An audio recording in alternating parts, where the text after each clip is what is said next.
And just allow ourselves to be the way we are and allow for things to be the way they are without getting our mind in the way. Always focusing on what we want and what we think should happen, and then we just tell others what we think they should be doing, which is also something we learned as we grew up in this world. It was all, it was a matter of that. People telling us what to do. Do this, do that, don't do this, don't do that. And so we grow up that way, which actually really keeps us from, developing real relationships. Because when we tell other people what to do, which many times leads to arguments also, because then we get sensitive to when other people tell us what to do or what they think we should be doing.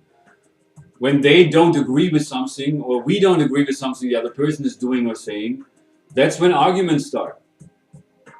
And when we get defensive and aggressive and accusatory, and that's when relationships break apart. But these are not real relationships. It's because we don't relate. Real relationships are about the learning. It's all about the learning. Through the learning, we get to know. Because we learn about ourselves, we get to know ourselves, we gain that knowledge of self, and just like with others, we get to know them. Come to find, that's why I think Americans say a lot, you know. Well, that's that knowledge really. Do you know what I mean? Do you know what I know?